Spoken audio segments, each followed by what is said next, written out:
Our portion of the story began back in January of 2016 when the skull was found outside of this property on Marcy Street.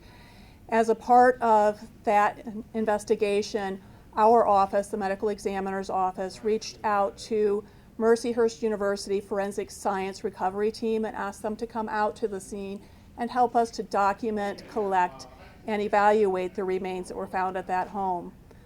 Although there were portions of the remains outside of the home, the bulk of the remains were actually within that house on the second floor.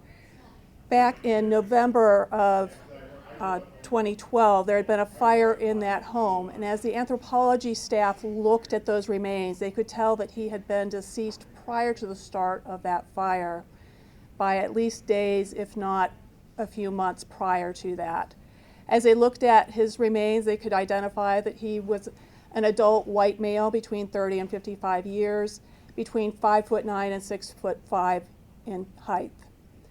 We've used multiple methods to try and identify this individual over the years. We've created a DNA profile, which is on file, and we were able to have Samantha Molnar create an image in clay based upon the skull that we had. Now, more than a decade later, after he had died, we're still trying to identify him and give him a name and hopefully find his family so that we can let them know what has happened to their family member.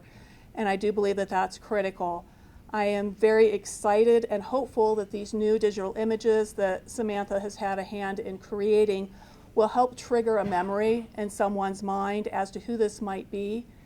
someone that could have been passing through the area and had their demise here in Akron, but we would like to give a name to this person and to be able to let their family know the final outcome of where he is and as much as we can as to what happened to him. So I am very grateful to everyone involved in this case and their continued efforts, and also for the media for being able to come out and take this message out to the community so that we can reach more people.